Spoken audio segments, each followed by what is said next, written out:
My university is performing strange overnight studies. I first learned about them during my second semester, when I was down to less than $40 in my checking account. The flyer was pinned to a bulletin board outside the psychology building. Overnight silence study. Compensation $2,000. Duration 1 night. Requirements: must remain awake, must remain silent, must follow all instructions provided by research staff. If interested, please go to PSY 213, Studies and Tests, on the second floor of the psych building. I must have read it 10 times. $2,000 for 1 night was ridiculous. It was more money than I made in a month working part-time at the campus bookstore. At the bottom of the flyer was a handwritten note. Participants who leave early will not be compensated. For some reason, that line bothered me more than anything else.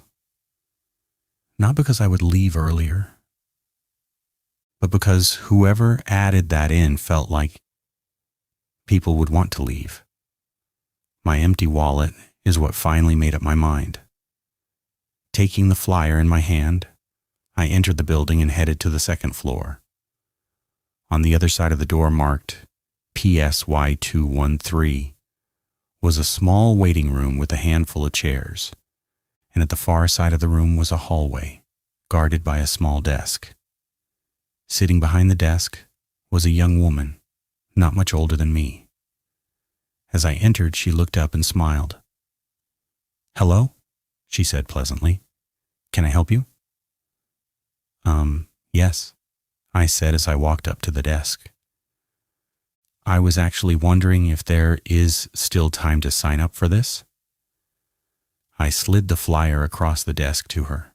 As she saw it, her smile lowered slightly, and she quickly glanced up at me before her eyes returned to the paper and her smile again widened. "The silent study?" "Yes, there are still slots available. Would you like to sign up?" A burst of excitement ran throughout my body. "Yes, I'd love to. $2,000 is too good to pass up." She forced a laugh before asking for my information. She took down my name, phone number, emergency contact, and medical history, and after she had everything she needed, she said, "All right, I think I have everything. You will need to be at the Garner Building by 9 p.m. this coming Tuesday. The study will take place in vacant dorms at the top level. You are welcome to bring with you any books or homework you want, but please don't bring anything that can play songs or movies. Since this is a silent study, those aren't allowed." I nodded quickly. "Garner Building at 9 p.m. on Tuesday. Got it." As I turned to leave, she said, "Oh, one more thing. I nearly forgot." I turned back around. She slid a packet across the desk. "Please read and sign the consent forms." The packet was nearly an inch thick. I didn't bother to read it all, just signed the last one as I left. The secretary called after me. "Good luck." Tuesday came quickly. I spent the day sleeping and putting together a backpack full of snacks and books for the night ahead of me. By 8:50 p.m., I was standing in front of the Garner Building. A few moments later, a balding man in his 40s came out and asked, "Are you here for the study?" I swallowed hard before nodding. "Yes, sir." "Great, please follow me." He led me inside and into the building's elevator. Hitting the button for floor 5, we headed to the top. The elevator opened to a hallway dimly illuminated by fluorescent yellow lights. The hallway was nearly identical to the other dorm halls on campus, only this one was strangely lifeless. It felt as though no one had used this floor in years. The man led me further down the hall before stopping in front of room 504. "Here's where you'll be staying tonight. Just so you know, we have installed security cameras everywhere except in the bathroom, just so we can confirm that you remain silent all night. We've also installed an intercom system." I looked at him, confused. "What's that for?" he responded. At the beginning of every hour, we will announce the time for you.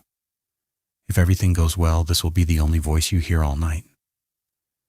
The answer wasn't particularly reassuring, but $2,000 had a way of making concerns feel smaller. I turned the doorknob and I walked in. The man said, "Remember, you are free to leave at any time, but just know that those who leave early will not be compensated." With that, he reached in and closed the door. I heard the quiet click of the door locking and realized that the study started now. I turned to face the room, finding it to be not much different from my own dorm room. It was quietly lit by a single overhead light and a small lamp that stood on the desk in the corner. The floor was carpeted, and a lofted bed took up one full wall.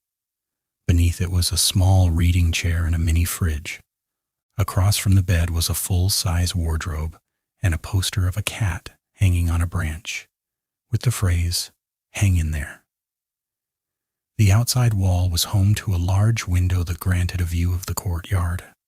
Unlike my dorm, this one had a short hallway, shooting off to the right of the door. Here was a tiny kitchenette, with a few cabinets and a sink. There was a miniature coat closet. At the end of the hall was a door to a small bathroom with a toilet, sink, and tight shower.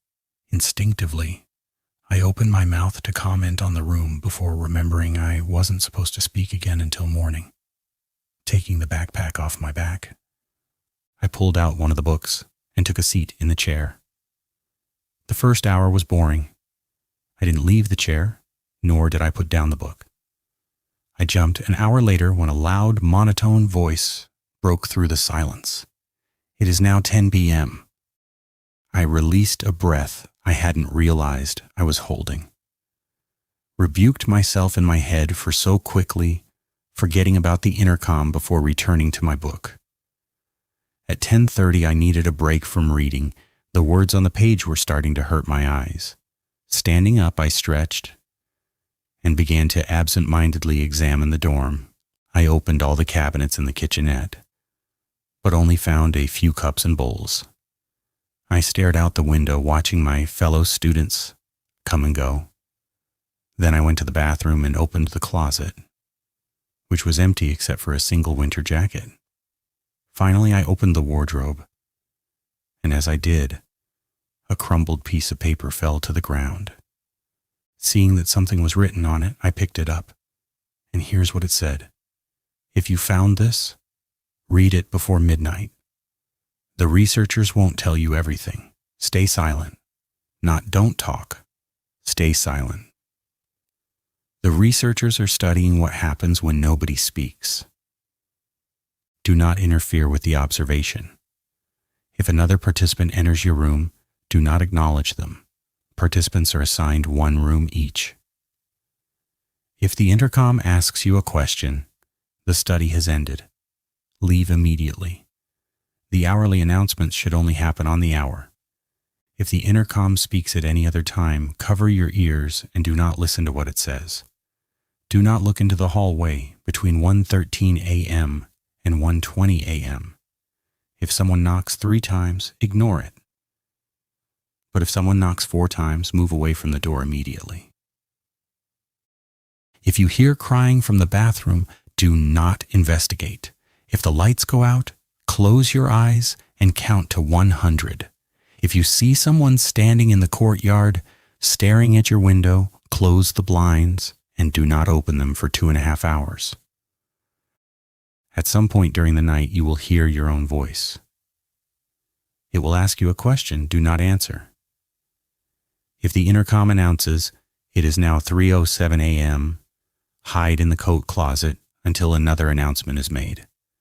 Whatever happens, do not open the wardrobe a second time." I couldn't help but roll my eyes after reading it. Clearly, someone who did the study before me had gotten bored and wanted to prank the next participant. I crumbled the paper and tossed it into the trash can. After filling a glass of water and grabbing a snack, I returned to the chair and my book.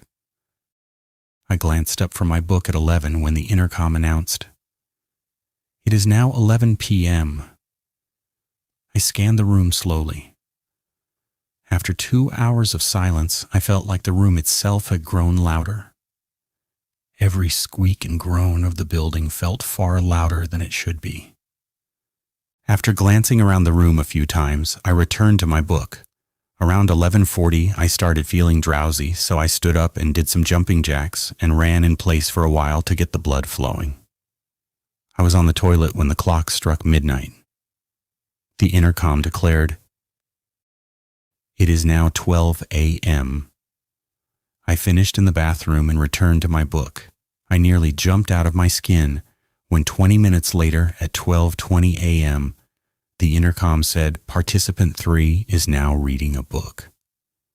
I lowered my book and looked around quickly. That was weird. I thought it was only for telling the time, and am I participant 3? I sat frozen for a few minutes, waiting to hear anything else. I noticed a low hum that hadn't been there before. But after waiting for 10 minutes, I stood up and grabbed a snack from my bag. As I did, the intercom said, "Participant 3 is eating." I froze mid-chew and looked up at the little camera in the corner staring down at me. Why would they announce my actions like this? The hum grew louder as I returned to my chair. At 12:39, the intercom spoke again. "Participant 3 is breaking the rules." I looked around in confusion. What rule had I broken? I hadn't said anything. The hum was now so loud that it was hurting my ears.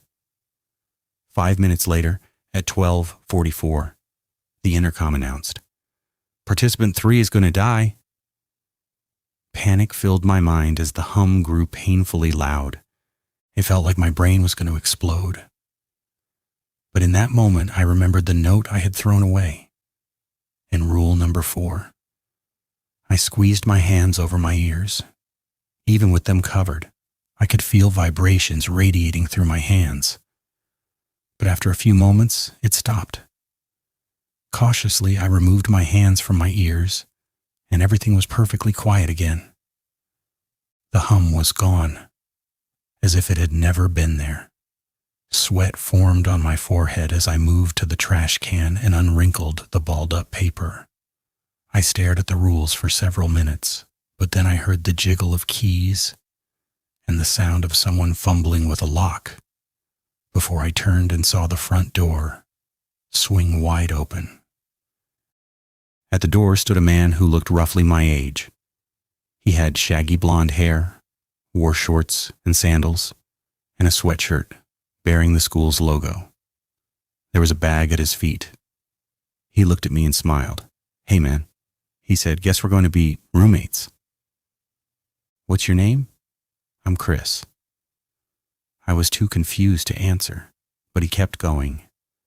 "What's your major?" "Mine's business." "Are you as pumped as I am to be here?" I was about to answer, but the rules in my hand caught my eye. Rule number 2, if another participant enters your room, do not acknowledge them. Participants are assigned one room each. I felt cold as I read it.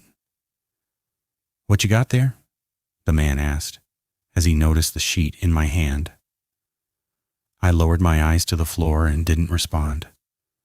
He went quiet as he walked closer to me. He stood mere inches from me. "Is that orientation information?" he said as he pointed at the paper. "Why don't you give that to me?" he asked smoothly. I instinctively pulled my hand away, but as I did, he screamed, "Give it to me." My hands shook as I folded the paper and put it in my pocket. He grunted and said, "Look at me." His voice had changed, growing deeper and cracked. "Look at me." I swallowed as I closed my eyes. I could feel his hot breath on my face. It smelled rotten. I stood there with my eyes closed for what felt like hours.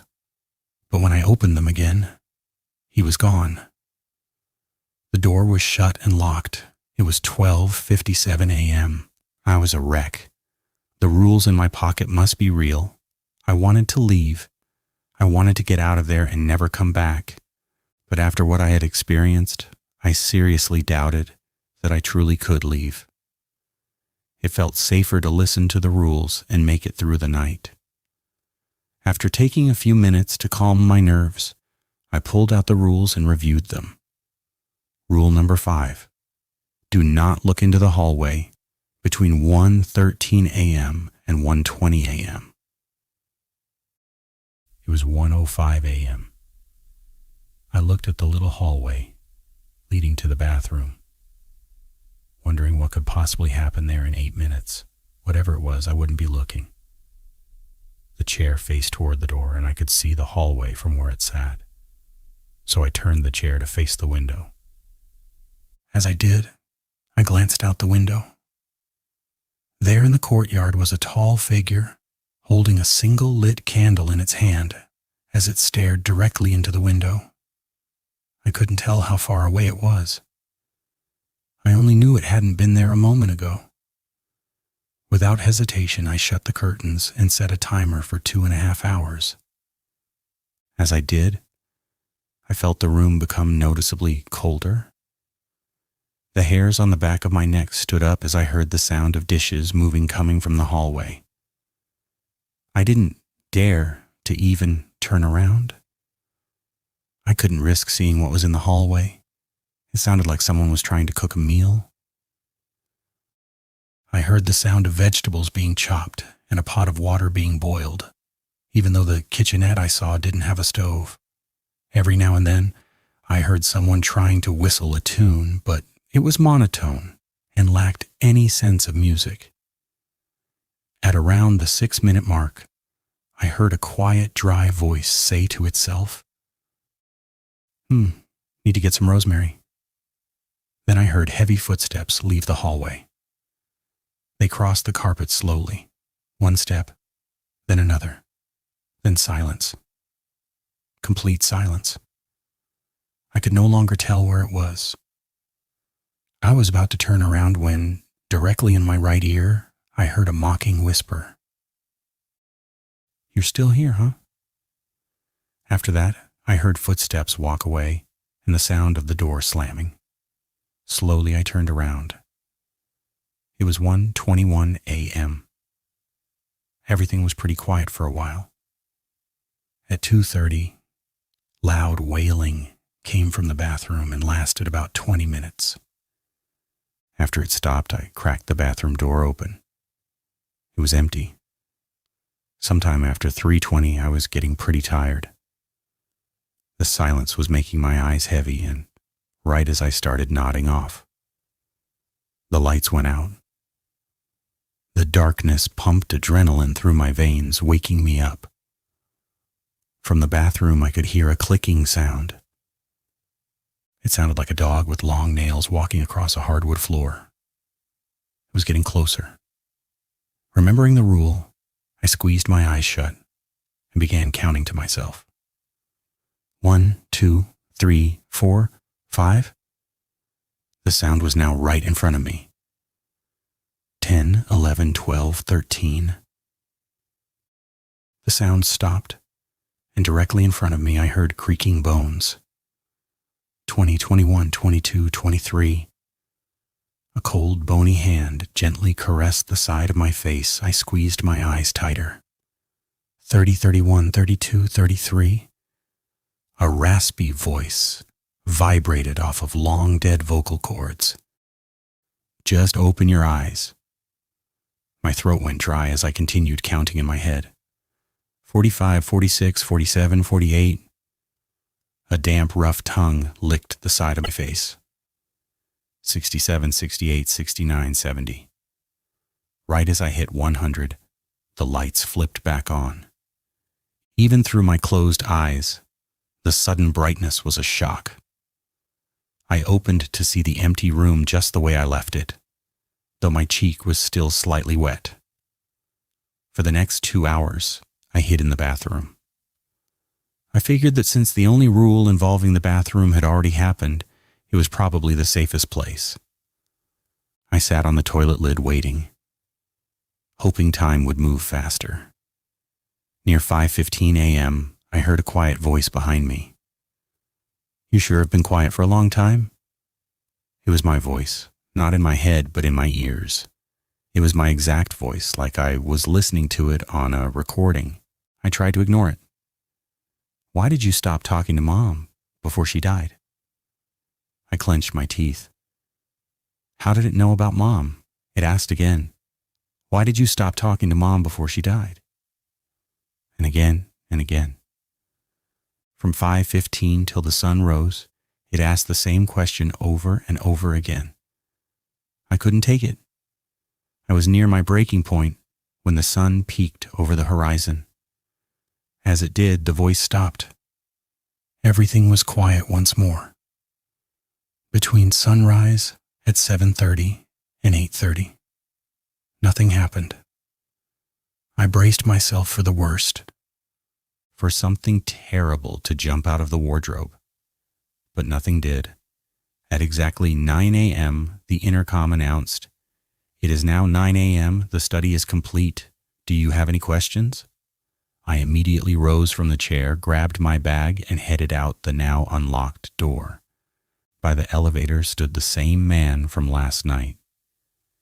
He smiled and said, "Congratulations on remaining silent the whole night.